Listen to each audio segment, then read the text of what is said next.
exploding dumplings, pizza topped with durian, and kissing mishaps. This week, we're in China. Traveling the world to bring you delicious dishes, tasty beverages, and interesting experiences. This is the Destination Eat Drink Podcast on the Radio Misfits Podcast Network. I'm Brent Peterson. Welcome to Destination Eat Drink, the travel podcast for foodies.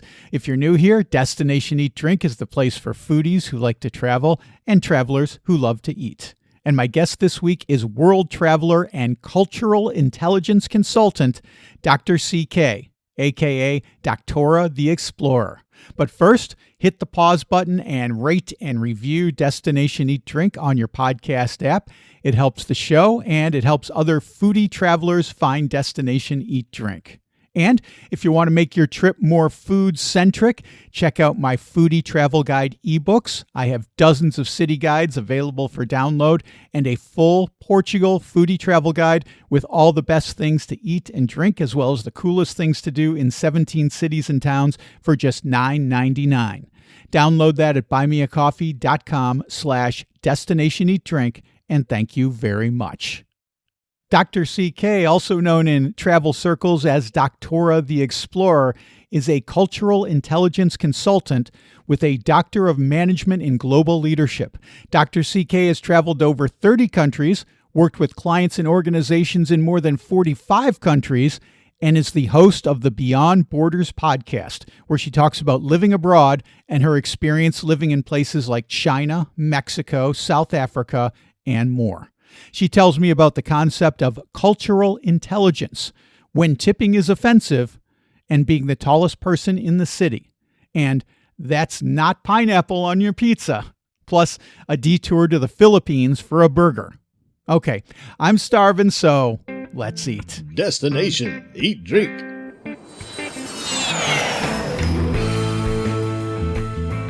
Dr. CK, aka Doctora the Explorer, welcome to Destination Eat Drink. I'm really looking forward to our conversation. It's almost like I've made it. I'm in the big leagues now. Like, I love your podcast and I'm so excited to be here. Hello to all the Destination Eat Drink listeners. Thank you for having me. Great to talk to you, Dr. CK. You know, I listen to your podcast too, Beyond Borders, and one thing that struck me as I started to listen to it for the first time is you use this term that I hadn't heard before, and that's cultural intelligence. And as I listen to more episodes of your podcast, I kind of get a gist as to what it is. But I was wondering if you could explain to me and the audience, what is cultural intelligence? Absolutely. Oh, I love it. And I hope I don't get too carried away because culture, I love cultures. All different cultures. And I've always wanted to learn more about them, right? And so traveling, being abroad like you are, you know, when you are a part of a culture, you have to adjust, right? You have to begin to adapt.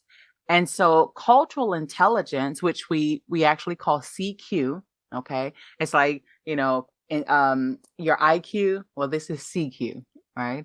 So it is your ability to relate to or work with and even thrive in different cultural contexts. And so it's, you know, whether you're traveling, whether you are working internationally, or you're just simply interacting with people from different backgrounds right where you are in your hometown, this is cultural intelligence.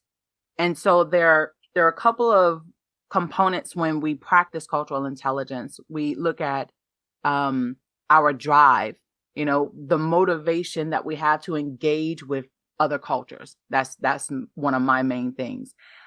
It really ties into just my natural curiosity for other cultures, and then my passion for global connection. That may be the same thing for some of you who are listening now.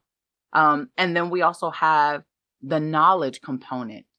You know, cultural intelligence as it relates to knowledge. This is when you get to understand cultural norms, living in another country, understanding their norms are not the same norms as your home country. The values are different. You know, the practices are different. And so being able to understand that type of knowledge instead of wishing that this country should be just like my country, instead of saying, well, why do you do things this way? We don't do it that way in my country. Right. Hello, you're not in your country, right?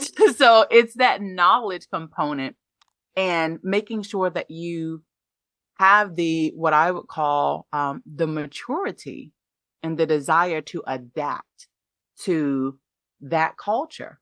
Nobody said that you have to, assimilate where you completely leave behind your own culture, but it's your choice to be a part of other cultures. So make sure that you, have it like a nice, beautiful mixed salad, right? You have all the different components and they each have their own flavor, but putting them together, it makes an amazing dish, whether it's an entree or a side dish. The salad is going to be beautiful because of its variety. Does that make sense? It does. And, as you were explaining this, Dr. CK, I just kept thinking about my experience here in Portugal, and a few things came to mind. One is, first and foremost, this is something that I repeat on the podcast all the time, which is, we as foreigners, as immigrants coming to Portugal, we want to bend towards Portugal, not have Portugal bend towards us. And exactly, as I spend more time here, it becomes easier and easier. It distresses me, though, when I see other immigrants, especially North Americans, come here and do exactly what you said, complain about why it isn't like it is back home, or trying to recreate a little America, a little California, somewhere in Portugal. I'm laughing because I tend to think, okay, yes, it is true that we have in America, we have Chinatown, we have Little Italy in different metropolitan cities, because people want to retain parts of their culture and identity. But what I have noticed in the difference between when North Americans, I'll say North Americans, travel to or I guess become expats in other countries, they want the whole system to change. And what I've noticed about immigrants that come here to the States, they're not trying to change the system. They just want to retain some of their culture, their heritage, their legacy, while they are blending it in with what we have. And I think that Americans, please do not hate me or get upset with me with what I'm about to say. This is just from my own observation and experience. But I feel like immigrants come to us with more cultural intelligence than we go to them with cultural intelligence. I would be hard to disagree with you on that. I think another point might be, and again, we're speaking in generalities here, Dr. CK. This is not a hard and fast rule, but I can tell you from my experience, my grandfather, for instance, he was born in the U.S. in Chicago, but his older siblings and his parents were all born in Germany. And he grew up speaking the German language. And there was a huge German immigrant community in Chicago, German newspapers and German trade unions. And it was massive. And they had their own parts of the city. And my girlfriend, who's from Rhode Island, is Italian American, and her grandparents came from Italy. And in both cases, there were specific Italian or German sections of the city, which may or may not still exist. However, as generations move on, they tend to move up and out. And my observation is in that a lot of these cases, these Little Italies, these Chinatowns, they are like the first step on the economic ladder. It's like kind of getting your training wheels in America. You can still live with people who are speaking your language, but your kids, they will probably be about as American as anybody. Right. I love that. That's absolutely true. There was one other thing I wanted to talk about, CQ, and that is, I'm wondering what advice you would give travelers if they're going to a different country as to how they can practice CQ? Because I think I've been in Portugal for like 3.5 years now, and I'm still learning all kinds of stuff every day. Yeah. How am I going to do it if I'm just going to a place for 2 weeks? Well, that's such a great question. You can actually plan out your CQ strategy. What you can do is, first of all, research where you're going, right? I mean, you're probably doing it anyway, finding your accommodations, what type of travel arrangements you're going to have, transportation, all those things, the type of restaurants you want to go to. If you're doing all of that research, also check out the norms, check out the cultural values, check out some of the etiquette when it comes to communication. What gestures might seem inappropriate. We don't think about stuff like that until we're there, and then we have an accident, a mishap, and then we're like, I wish I would have knew about that. I feel so embarrassed, right? Right. And then you have to apologize, and they're like, oh, this, this American, whatever that might mean, right? You won't believe what they did today. Right, exactly. Exactly. You will become the topic at dinner time, right? But you can plan and adjust your approach based on the cultural insights, researching the etiquette before traveling, and then actually adapt your behavior. You can adapt your behavior from the way you greet people to how you order food or how you conduct business, how you hail a ride. It's not just about what you know, because you can study things about a culture all day, every day. But if you don't show up that way, if you don't actually adapt your behavior, like change your behavior to fit in with that type of cultural value, then you could still end up being offensive or still end up being seen as, ignorant. And that may not necessarily be the case. It's just that you have to put that application into practice. I'll give you 2 examples that I can think of from my life right off the top of my head that I had a little bit of difficulty adapting to. And one is greeting people with 2 kisses, 1 on each cheek. This is not something that I was used to in America. And first time someone came in for that kiss, I was like, what's happening here? But now it seems like almost second nature. Yeah. Even with immigrant friends, it's still, Mm-hmm. Often a kiss on each cheek. Mm-hmm. And then the other one is tipping in restaurants. And it took me a while to get over feeling guilty of Yes. leaving without leaving a tip, because Yes. in Portugal, they don't have, now you're starting to see it pop up in some places, but they don't Mm-hmm. have a culture of tipping. And I would always be like, well, I'm paying with my credit card. Can I just add it to the thing on the machine? And that has happened exactly in 3.5 years, exactly twice to me, where there's been a Wow. prompt to tip on that little machine.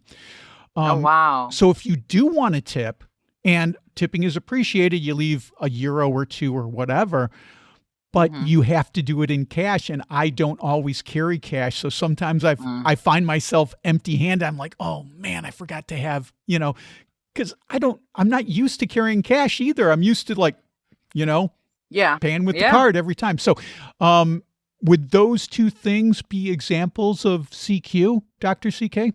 Absolutely. And the reason why I'm able to be so passionate about CQ now is because I was my first case study.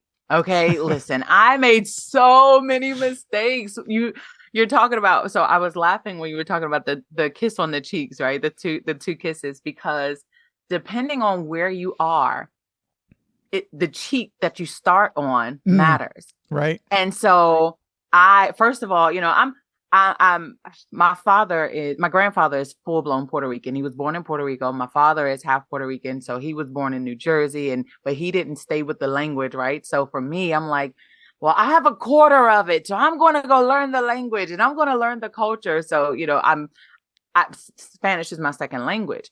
And so, I always had that type of embracing and, we kiss on the cheek. But when I went to Europe, depending on the country I was in, and I made friends wherever I went, starting on the wrong cheek it was so confusing for me. At Right. one point, I accidentally kissed someone. Like, I mean, it was not intended. I was like, which way do we go? Why do you start on this side? They start on this side. I mean, it was embarrassing, frustrating, and hilarious at the same time. So the whole, kiss on the cheek faux pas was definitely there. But when I moved to China, there was the whole no tipping as well. My first week, I was just like you, I'm tipping. And I did not realize, Brent, that it was considered offensive. Right. to Right. tip. I was just like, but you work hard. I don't know how much you earn here, but here's your extra money. It took locals to tell me, we don't do that. We don't, he actually feels offended. And I'm just like, but he did such a great job and he was smiling. And then all of a sudden you can tell like his entire attitude shifted. It changed. And I was really, really baffled for a few weeks, because here I am, the first few weeks that I moved to China to teach English. Not something that I had planned on doing, but it was a different type of gap year. Okay. Most people have a gap year to where they don't work. My gap year was, well, I'm going to go work for just a year in China. It's not what I want to do. It has nothing to do with my degree, like nothing at all. I'm just going to go. And that whole, basically, I would say probably the first 6 weeks was all about me making tons and tons of mistakes, tipping, and the type of greetings and looking at just it was very, very, very confusing. And you would have thought that I did my studying, because I was just like, oh, I know how to say hello, I know how to say ni hao, and I know how to say thank you, even though I was saying it with the wrong accent, right? I was saying all these things. I'm like, I'm ready. And then I get there and it's like, which China was I preparing myself to come live in? Because this is not it. Like, what in the world? So, yeah, the whole, the tipping thing, I really had to learn about that. And it did me good to actually make friends with locals in the area who could sit me down and communicate to me why this was offensive, to help me understand a little bit better. So that way, when other immigrants came, and we took them out, because it was their inaugural week, we're trying to get them acclimated to the cultural climate, telling them, no, we don't tip, and some people you didn't have to tell, because they were like, I'm not giving my money anyway. but for those of us who are used to tipping, it was really a shocker. I think about the culture shock that I had going from the United States to Portugal, and compare that to China. I mean, it's got to be like going to a different planet. What were some of the other culture shocks that you experienced when you moved to China? Oh my Lord. Let me just preface this by saying I love China. It has become my second home. And the following things that you are about to hear are my own experiences. Okay. My own. I just want to put that out there. I had so much culture shock. I had to take it one step at a time, one day at a time. First of all, I would probably say, let's start with the positive. Let's do a little sandwich. Positive, negative, positive. Okay. Good. I think the biggest thing was how beautiful it was. I love big lights. I love, I really love to see, high rises and all of the things like that, which I did not expect to see when I got there. Not in the supposedly little city. Oh my gosh, Brent, what they call a little city is like an entire state in the United States. I was like, what do you mean this is just a little city? Oh my gosh. It was how beautiful and how shiny everything looked. My first city that I actually moved to was it's called Shaoshan City, and it's just a little city outside of Hangzhou, which is like bigger. I don't know if you all are familiar with like Alibaba and Tencent. So The Jack, e-commerce sites. yes, yes. So Jack Ma, he's a Hangzhou native, and so all Hangzhou and like even the smaller cities that are near around, I mean, you would go and be like, oh my God, this is like tech central. For me, as a techie, I felt like this was the most amazing place in the world for me to be. So I was really shocked by just the newness of what it looked like, but it still had that traditional Chinese culture. It was just like, you would see Chinese lanterns hanging up, and you would see, like just all the beautiful decorations. And for some reason, they really love Christmas lights and Christmas music.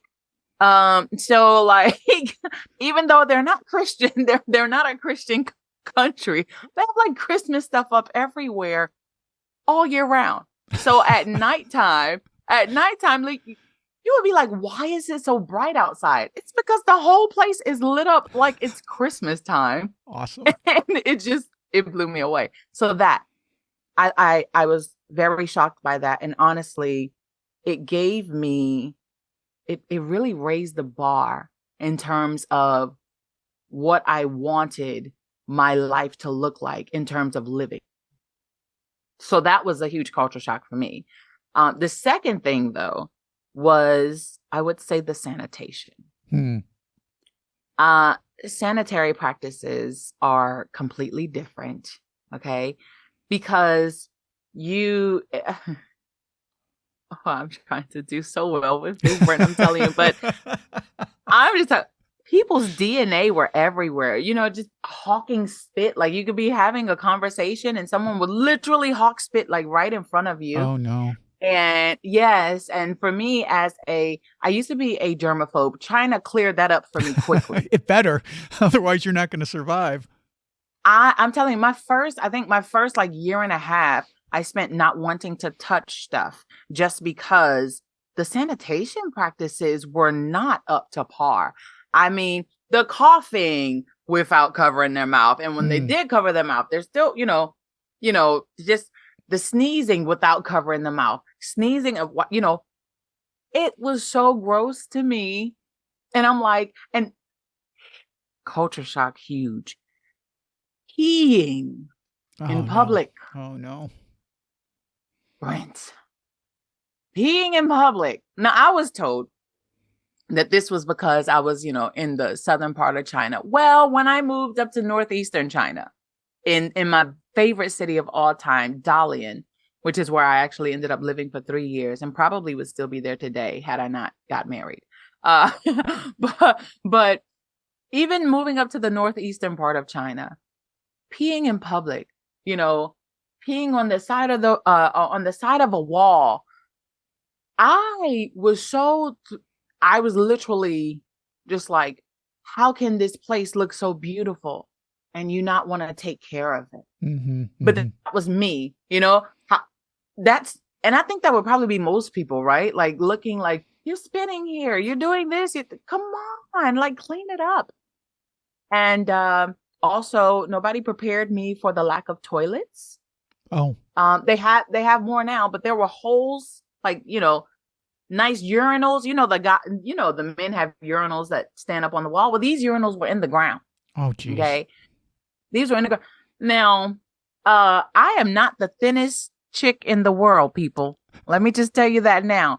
So literally, my first time using I was like, I have to squat. Like, I'm not doing well with this at all. My legs were sore. I felt like, Brent, let me tell you, I felt like I had worked out for like a marathon just to try to squat to use the restroom. I said, this is not going to work. We need a toilet. Somebody give me a Western toilet immediately, because this is disrespectful. But I was the one being disrespectful, right? Because here I am. I didn't prepare myself. I should have known that I would need to squat. I could have been walking or exercising or something to physically prepare myself for this physical torment that my body would have. Oh my God. But I adapted. Right. I adapted. And I was very grateful that there were, like I said, they had new renovations that was really occurring around the city. And in the newer apartments, they did have Western style toilets. Let's close our sandwich. We had the good, we had the bad. Now let's put the nice piece of crusty bread on the top here. Okay, here's the other good. Well, okay, when I got there, everyone had on masks. Okay. And I was like, why are all of these people sick? Like, what is going on? Everywhere I went, they had on a mask. But it wasn't because they were sick. It was because of the AQI, the air quality. It was that bad. And this is before COVID. Way before COVID. Yeah. Way before COVID. So wearing masks wasn't like a big thing for them. When everybody's like, put your mask on, they're like, well, I already have on a mask because if I go outside and I breathe in too much of this air, I'm going to have, some type of reaction or allergies and all those things. I had no idea about that. Then I started wearing a mask because I wanted to be protected too. So the positive thing that shocked me was how hungry the people were to get to know about different cultures. And when I say hungry, I mean like wanting to befriend you because they want to know everything about you and everything about your country. And I mean, I even had a couple of instances where my first landlord, she thought I was a spy. She thought I was a spy. Doctora the Spy. And I'm telling you, I laughed so much at that later. She was like, let me ask you a question. I mean, literally her eyes were like big, but can I ask you a question? And I'm like, sure, Candy. What's going on? What is it? She said, are you a spy? And I'm like, do I look like spy material? Like, I mean, I've never, like in my life, nobody's ever asked me that. I said, no. She was like, well, I'm just wondering. And my students wanted to know the same. They were like, but you have a doctorate. Like you have doctor. Why are you working here? Why are you just teaching English? And it was so funny because as I tried to explain the concept of like taking a gap year, like just taking a break, I didn't understand it. It was like an educational moment for them. And they still didn't understand it. But the people, oh my gosh, they were so friendly. You do have those who just stare at you. So I'm quite tall, by the way, Brent. So I'm not the thinnest, and then I'm also tall. And so here I am walking around in this city where I am probably, except for maybe a few other foreigners, the tallest person in the entire city, right? Seriously, no lie. My first experience with one of the sweet elderly people walking by, a man, I will never forget this. I'm just walking with my colleagues, and he literally comes down here, and I'm like up here. And I guess he wasn't watching where he was going, and I startled him. He looks up, he's like, whoa. Like if you all the listeners could see my face, like Brent, because he's just like, whoa. Who's this giant lady? Looks me up and down and just walks off shaking his head as if he's seen like an alien. Because in that region, not many foreigners were there. So they barely ever saw foreigners. So I was like a spectacle to them, right? But the people were so interested in learning more. So they're like, can I take you out to lunch? Can you sit with me? Can we go here? I want to take you to this place. Oh, China is very, very rich in culture. I want to teach you about this. And I loved it. I had teachers and I had friends, and I didn't ask for either. I just simply wanted to go and have this really like this discovery year of being away from all that I was used to and known, literally forcing myself to step out of what was comfortable and go into something that was completely uncomfortable. I didn't know Chinese. I didn't know any of this stuff. And the experience was it left such a positive impact on me because I was able to come back to the States, travel back and forth, and tell all the people who told me not to go to China because I'm a Christian. All the people told me, don't go to China because, they persecute Christians. They don't like Christians. They're going to burn your Bible. You can't walk around a Bible. You can't do this and do that. I mean, I had some really crazy people who never left their own city or state tell me not to leave the country. Yeah, right. And I'm just like, now that's where Doctora the Explorer really, really came alive. I had it when I went backpacking through Europe, and that was beautiful. It was amazing. It was great. But China was the thing that really put Doctora the Explorer out there because I was able to show the people who would never leave the comfort of their own home the beauty of living abroad. And I mean, it was like, it makes me emotional just to think about it because I love it so much. I truly love it. So that gap year turned into a gap couple of years. Tell me about the thing I'm interested in, which is the food, because I've never been to China. And I've heard you talk about, it's like, yeah, if you think you've had Chinese food in America, you haven't had Chinese food. So tell me, what is it like? So let me just say, American Chinese food has always been my favorite. But I thought that it was the real Chinese food. So I was like, oh, I'm going to be eating a lot. Ooh, when I get there, I'm going to have my favorite. I'm going to have my sesame chicken. I love sesame chicken. I'm going to have that. I'm going to have all the egg rolls and all this stuff. So I get my first meal in China. And it smelled good. It did. It smelled good. So I'm looking, and so we went to a buffet, and I'm like getting all the things that I'm like, oh, first of all, everything was in Chinese. So I had no idea what I was picking up. Right. Okay. So I'm like, that looks like sesame chicken and this and that and this. Brent, it was so distasteful. Oh no. Where we went. It was so bad. I was like, this is not Chinese food. What is this? And the local that I was at, how is this not Chinese food? You're in China. Like, this is authentic Chinese food.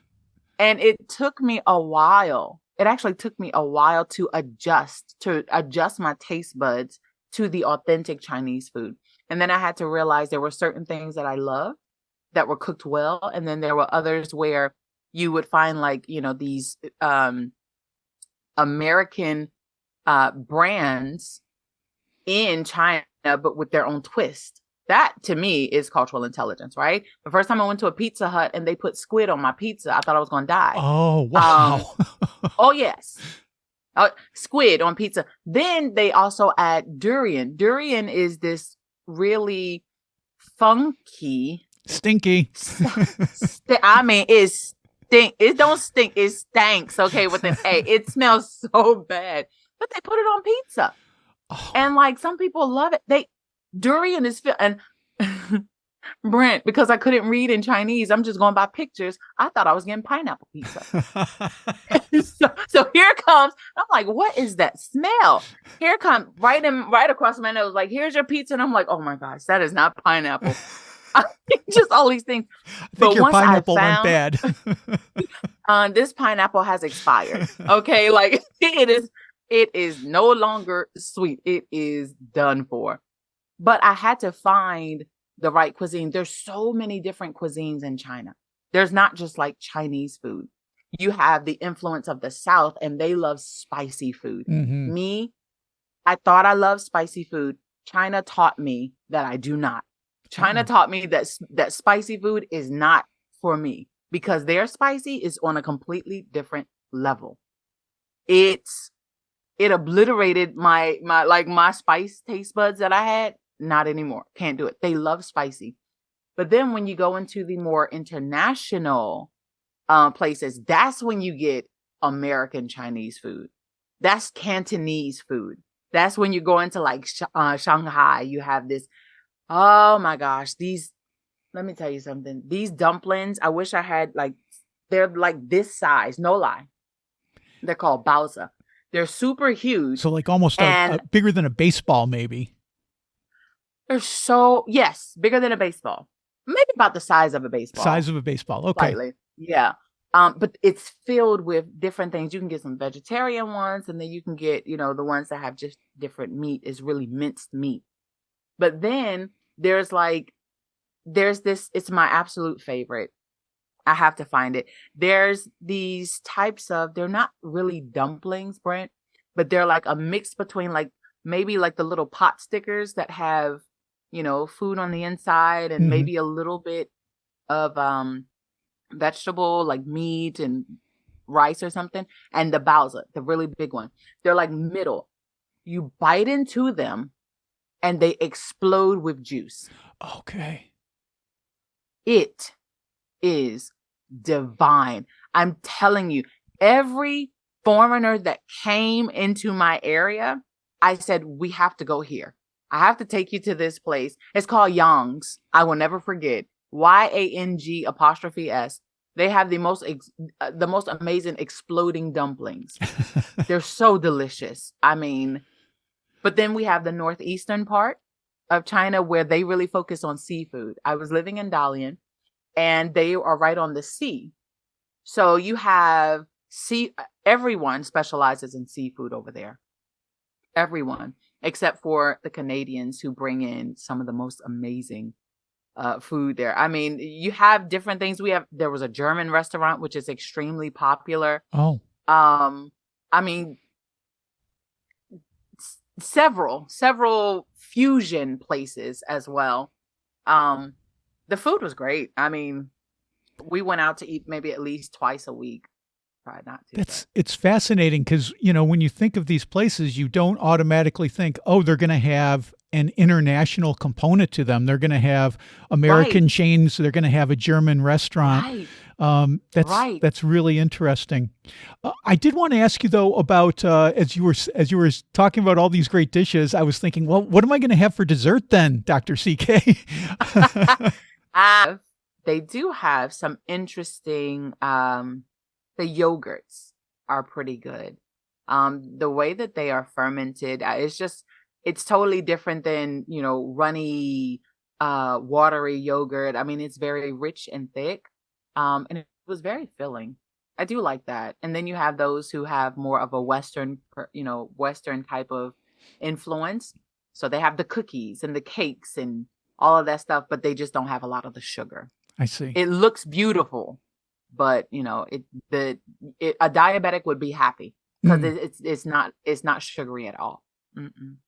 The last thing I wanted to ask you before I let you go, on your Substack, I think in your bio, it says you're always on the hunt for the best gourmet burger. And I'm just wondering, where's the best gourmet burger you've ever had? I love a good burger. And every country I go to, I look for the best gourmet burger. And so far, the best burger that I have had is in Dalian, China. Wow. I'm surprised you said that. I know. But it's because they made it the way that I've requested it. I usually don't go in and request a burger to be, a certain way. But at this point in time, because I won't say I was having like some type of allergic reaction, but I wasn't doing bread because it wasn't sitting well with my body. Mm-hmm. And so I wanted a juicy, like fresh burger. And the chef was super nice. He made this beautiful double stacked burger that had it didn't have a lot of crazy stuff, but it had egg and it had bacon and it had the avocado.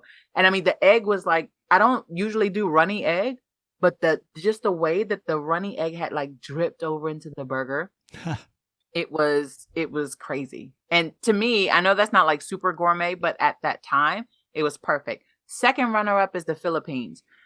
If you want good food, drop what you are doing right now and book a flight to Cebu, Philippines. CEBU, people. Philippines has the most amazing food. They have a ton of Korean. I don't know why. I think I need to go back and check that out because they had so many different Korean barbecue places. And they call them samguptal or something like that. I need to go back and get the correct word for that. But it was the one thing that would have made me stay in the Philippines, because that's where my husband and I were going to live. The one thing that made me stay in the Philippines was the food. And of course, the people. The people were amazing. But the food, the country that I have enjoyed food in the most has to be the Philippines. It's so interesting that you say that because everyone who goes to the Philippines says how great the food is. And Filipinos are really big. They have a huge diaspora all over the world, but it's not real easy to find Filipino food, at least in the countries that I've been to, even when there's a Filipino population. And I'm not sure why it is. I wonder if it's because the women tend to be in the healthcare industry, the ones who go abroad, and a lot of the men work in the shipping industry. And I don't know why you don't have a lot of Filipino restaurants. We were in Milan a year and a half ago. There's a huge Filipino population there. We went to a Filipino church service there. But there's not, I tried to find a Filipino restaurant and it's really, really hard to find. So I guess the moral of that story is got to go to the Philippines. So definitely. They have a lot of fusion restaurants. That's what I noticed. Okay. And so I think that was one of the things that because I didn't know when I was necessarily eating, Filipino food, because their culture has a lot of influences from other cultures as well. Right. And so Spanish American and absolutely and all kinds of other places nearby. Yeah. Absolutely. And then, Korean and Japanese as well. Sure. But I honestly, Brent, I was so shocked to see just how many Korean restaurants were there. Wow. Cool. It was just a ton of Korean food everywhere, Korean barbecue, but it was mainly the buffets and all the meat you want to cook and all the vegetables and all the things. I mean, Korean food was really, really popular. Well, this has been a great conversation. I've had so much fun. It's been so interesting too. I feel like just from talking to you for a little while that I've improved my CQ immensely. So thank you for that, Dr. CK. We'll have a link to the Beyond the Borders podcast in the show notes and also your Substack. I would encourage everyone to listen to the podcast and to subscribe to your Substack because you're always coming out with interesting stuff on both of those fronts. So Dr. CK, Doctora the Explorer, thank you so much for being on Destination Eat Drink. It's been a true pleasure. It's been this has been the highlight of my week. And although it's early in the week, but I promise you it's going to carry over because I'm super excited. And honestly, I'm honored. This is, I thank you. Thank you everyone for listening and laughing. I'm sure you probably got in a couple of chuckles as well. If nothing else, for the urinal and the floor, right? So thank you so much for having me. And I have to have you on Beyond the Borders. Oh man. I'd love to do That's it. going to be awesome. Okay, that's Dr. CK, aka Doctora the Explorer. What a fun conversation. It's so great when I get to talk to someone who's so smart like Dr. CK, who also loves to laugh, just like I do. You can find her at drcharitytv.substack.com. That's drcharitytv.substack.com. And you can listen to the Beyond Borders podcast on your podcast app. And if you want to hear more from my conversation with Dr. CK, check out my Substack. Members can hear the full interview, including stuff about living in Mexico with a Mexican family, eating a habanero pepper by accident, and moving to South Africa during the pandemic. Plus all the different names of African cornmeal porridge. You can hear that on my Substack at destinationeatdrink.substack.com. Well, that's it for this week. Next week, we're in Florence on the Camino de Santiago and enjoying Grandma's mole with experience curator Amy Maldonado. Until then, get over to Destination Eat Drink, where I've got tons of new foodie travel stuff, including a new video about the Marquês de Pombal neighborhood in Lisbon. I try a classic Portuguese dish made in a brand new way, visit a library that used to be a palace, and sip some delicious third wave coffee. You can see that by clicking on the video tab at destinationeatdrink.com or go to my YouTube channel. That's at youtube.com/@destinationeatdrink946. I also posted a new story about a dish that's made its way from Wales to Lille, France. You can read about that and see all its cheesy deliciousness at destinationeatdrink.com/blog. And if you've got a trip to Portugal coming up or you just love Portuguese food, download your copy of my Portugal Foodie Travel Guide. It has all the best local dishes and drinks unique to 17 different cities and towns in Portugal, plus the best things to do. Get yours for just $9.99 at buymeacoffee.com/destinationeatdrink, and thank you very much. Destination Eat Drink is distributed by the Radio Misfits Podcast Network and Ed Silla. Thanks, Ed. I'm Brent Peterson. I'll see you down the road. Join us next week for another culinary adventure on Destination Eat Drink, a presentation of the Radio Misfits Podcast Network.